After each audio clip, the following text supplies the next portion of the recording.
everybody, my name is Chapter Surf, and today I will be teaching you how to edit your save file in the in Paradox's game Stellaris. Minor disclaimer before I get too far into this. Yes, this can be considered cheating. So don't do this in multiplayer unless you and your mates have agreed to it, and limit yourself to single player because the AI really doesn't care what you do. They're more or less busy building an economy that'll end up in a complete economic and societal collapse by the year 2500. So, unless you and your friends agree to it, don't use this in multiplayer. And yes, I do realize that this can be considered cheating. So, don't do it in multiplayer again unless you agree to it. So, without further ado, we will fire up Stellaris here. I will fire up the Irony Mod Manager just to prove to you that this will be an entirely vanilla run. As you can see, no mods loaded. This is just the mod collection over here. I do have a good number of them. And this is actually a limit to it. But as you can see, there are no mods actually loaded. So we're going to launch the game. And it'll load up. And while we're doing that, I will mention a couple of things that you'll actually need. The first thing that you will need is 7-zip to actually get into the save file itself, and a text editor that is an advanced text editor, such as Notepad++ or Microsoft Visual Studio Code. Do not use bog standard Notepad. It literally cannot handle the size of the save file, and these save files can get very, very big, especially later on. So without further ado, let us start a new game. We'll just do the United Nations of Earth, bog standard, very simple. And let's give it a spin here. Start firing up. No mods. This is an entirely vanilla game. All very, very basic. So as we sit here and wait for the dragon to eat the loading bar, we'll soon be into this. Pretty ruin. Okay, very, very nice. Alright, so I'm gonna go out here. Now the other thing you're gonna need that I find helps a ton is using the console command. If you have never used the console, you bring it up by default with the tilde key, which is to the left of the 1 and right above the tab key. And here's the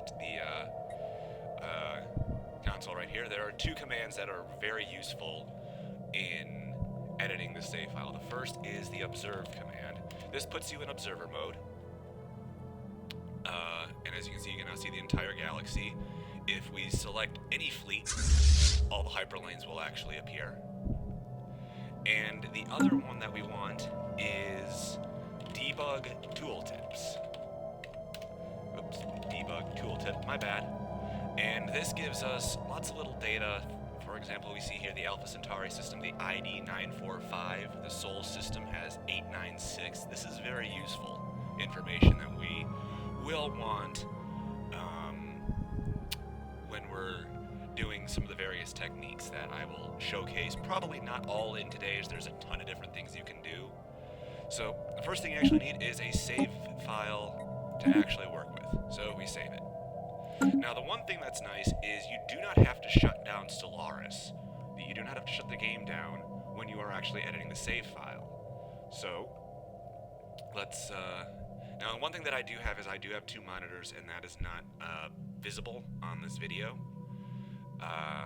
So you may periodically see me go off screen, but I will any actual action will be on this screen, so don't worry too much about that. Now the next thing you need is where is the actual save file itself, and that will be located in your documents section of your computer under Paradox. You need to find Paradox Interactive, Stellaris, Save Games, and then you have the two save games. It'll be the nation that you're playing. So in this case, United Nations of Earth, and then some random string of numbers.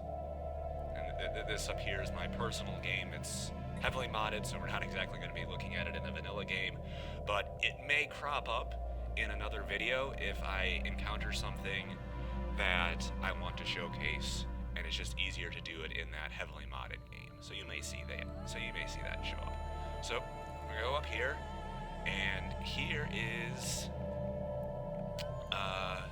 the save file. It's just the name.save. So you open it up, and you'll see two things in here: meta and game state. Meta is just things like the date in the game, I think time as well. It's not terribly important. What we want is the game state. I'm going to pull the game state out, and here it is. It's just a file. And so open it up, and again, I prefer Visual Studio Code, but you can use Notepad++, and I'll show you why I actually prefer Visual Studio Code momentarily. So it is currently up on the second monitor, and now it is up right here. And here's the save file. It's quite lengthy, as you can see. 1,937,637 lines of text. So it's quite big. And everything in the game is in here. Right here we have the planets. This is a planet, Beryllium 4. It's a barren type. The coordinate is where it is in relation to when you're in this is a planet will be in the system view. This is how far it is out from the center, size, damage, if it's been bombed, its moon. It even has its own individual build queue, modifiers, and basically everything you would need in the planet. If we go further up a bit, we have this here are the various pops throughout the galaxy. As you can see, even at the start of the game, there's quite a number of pops in the galaxy. And here we have the star systems themselves. This is where the star system lies in the galaxy map itself, the planets contained within it, and the hyperlanes. I'll get a little more to that a little bit later in this video. Flags such as Precursor 4. I'm not actually sure which one that is. It's one of the vanilla ones, though. It does not require the Ancient Relics add-on. And there's so much more ship designs, armies, events that are going to fire soon, archaeological digs if you have that piece of DLC. Pretty much everything in the game, fleets, ships, is all stored here in the save file, and it's all editable. And a lot of it's editable in one way or another. You can even change the color of your nation if you get tired of what you've selected or what was selected for you. So that was big. Now, I did mention why I prefer Visual Studio Code, and there's a couple reasons. The first thing is it's much easier to just search for things. If we just sit here and we go name Sol, right here, here is the Sol system. The Sun, Mercury, Venus, Earth, Luna, Mars. These are the asteroids. Eventually get to Jupiter, the Jovian moons, Saturn, Titan, and the Pluto, and the Kuiper Belt is down here. So even though it says planet and it might be a moon, it's still a planet, even if it's a moon. And then the hyperlines that connect to it. And it's just, it's very unintrusive find and replace feature on Visual Studio Code, whereas Notepad++, it's a huge window that's boom right there in front of you. The other reason that I really like it is you can split the window in VS Code like this. So this is very useful for the technique that I'll be demonstrating in a little bit, which is relocating, or more specifically, swapping star systems. So if you've got the two systems you want to swap, one on each side. So let's dive right into that. Let us swap a star system. You can use this to even relocate, a nation that's right on top of you. Maybe if we were playing these guys, the Civilian Multitude, and you don't want the Mirovandian systems right on top of you. I mean, that's That is really uncomfortably close, just on the other side of this silly little nebula here. You might want to throw them onto the other side of the galaxy, just so you have a little more breathing room. In fact, why don't we do that? We're playing here as the United Nations of Earth, and this guy here, the Sath I'm not gonna, whatever, state, that's really close. We don't have a lot of room to grow here, do we? So, let's show them what we think about them, spawning 1, 2, 3, or let's do 1, 2, 3, 4, 5, 6, 7, just a mere 8 jumps from us here in the Sol system. That's not, and heck, this guy's even closer. 1, 2, 3, 4, 5, 6 jumps here. This Mitron League, that's just uncomfortable. You want to grow. You don't want to sit here and be, who knows what these guys are like. For all we know, these could all be genocidal lunatics, and here we are completely surrounded by a bunch of genocidal maniacs that will meet within 20 years. Not fun. So we are gonna send the Mitron League to the other side of the galaxy because screw it. We're here for fun. We're not here for sweatiness most of the time. So, let's get started. The first thing we need is to find a place where we want to send them. Okay, maybe we want to send them right next to the Commonwealth of Man. I don't know. But I'm a benevolent cheater, so I'll make sure they have a little bit of room to grow. Or let's just see here. Is it in here? Yeah. Where is it? Okay. We'll swap them with Gargantua, because you know what? Gargantua is a good thing. It gives lots of good stuff. You get that research, you get that 5-year research project, and if you're lucky, the black hole blows up and you get 10 of each science, and you build a science station above it, you get an additional 10% overall research speed. So we're going to swap Gargantua with Mituhar. Mituhar? Yeah, we'll go with that. So we're going to pull back up Visual Studio here, and we're going to search Gargantua. Now, this is not the right Gargantua. I'm kind of glad this happened. This is the actual star. This is the black hole Gargantua. This is not the star system Gargantua. This is the star system Gargantua. This is what we actually want. And we needed, it was like Mituhar. What was it again? Mitu. Okay. Seems to be not wanting to be found. Okay. Since we're having trouble finding it that way, there's always another way to skin a cat. So the ID here is 108. That is star system number 108 out of roughly 1,000 in this case. So we'll kind of bring it up, and we'll search 108 equals open squiggly bracket. And we'll just need to click through here, and here it is. Apparently it's, I wonder we had so much trouble. It's some kind of special thing. In any event, these are the two systems. Now, you can utilize this aspect here, the X and the Y coordinate here, to relocate a system, anywhere where you want. If we do, for kicks and giggles, let's do 0, 0. This should stick the system right in the center of the galaxy. So what we do is we save it, we save the game state, then we're going to go up, and we're going to go like this, and we are going to hit the add here,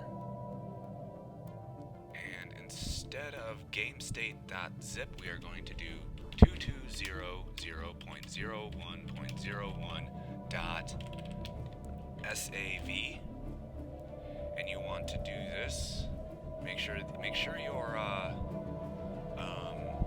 when you hit these add to the archive, that this is all, and this is set like this, including this parameters TC equals off. Okay. And it should be into the actual save file now. And hopefully this should work. We'll go load it back up. Load hit a save.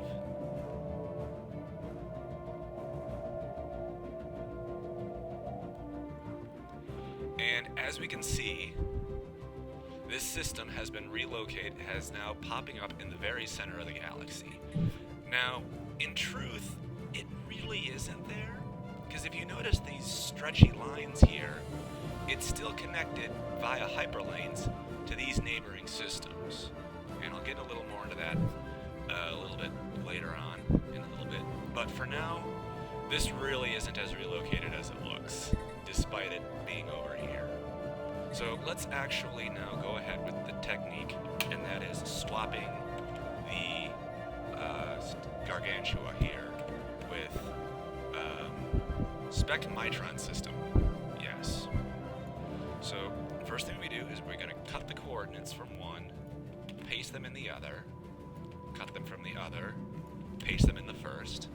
Then the next thing we need to do is we need to take the hyperlanes. Now, in Stellaris, a hyperlane may seem like a two-way street. You know, here we have Bagel and Mendoc, but in truth, a hyperlane is actually two one-way streets emanating from each star.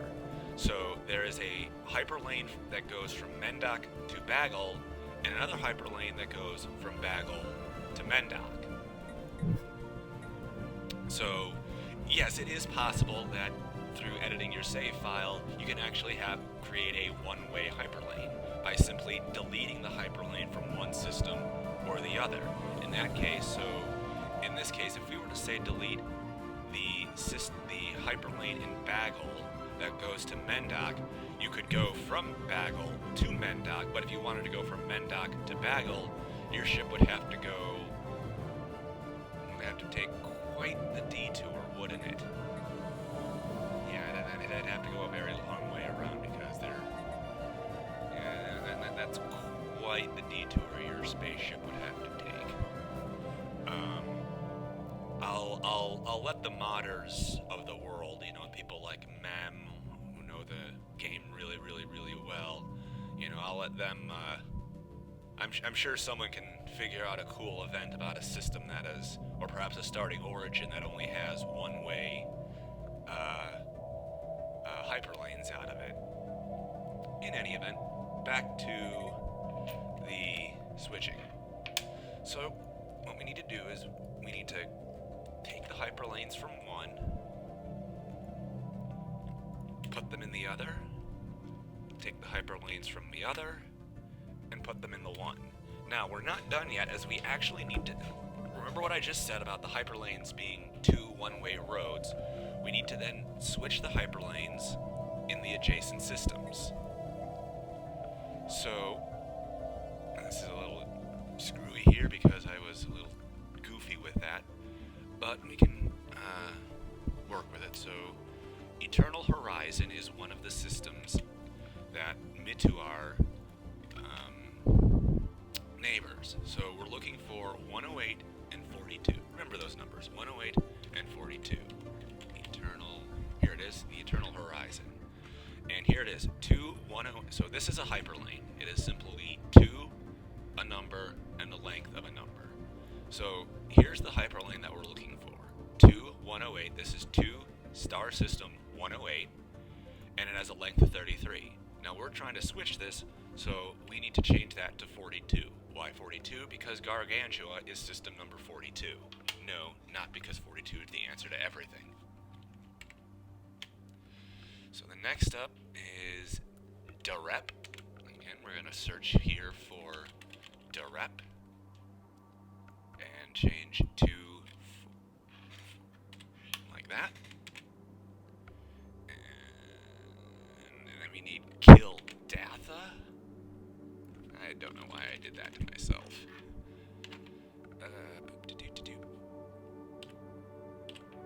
And last but not least, Menkalanen.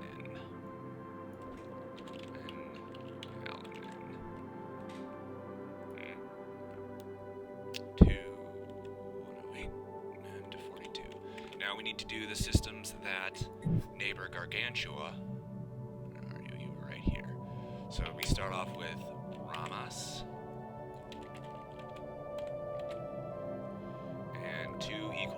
2. Now we change that to 108.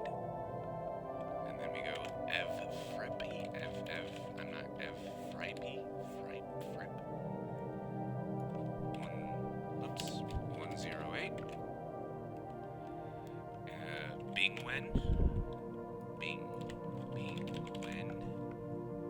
242 equals 108. And bonos.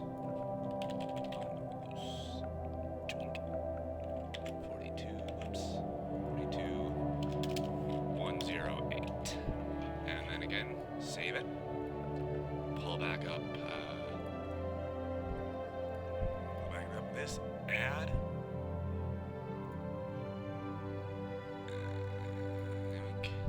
And then we'll go right here. Change that. Okay. It goes in. Wait for it to clear out. Make sure it's all clean. And then we go up here. Load game. Load latest save.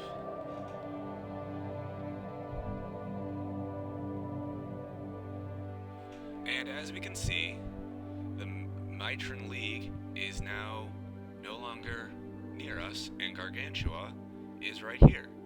And all the hyperlanes are happy. And trust me, you'll know if you had not done this correctly. When you see a hyperlane that stretches all the way across the galaxy to the other side, it's like, yep, you forgot to reset a hyperlane. You forgot to set one of your hyperlanes. Now, and this is just entirely me, I am a benevolent cheater, and I would actually send,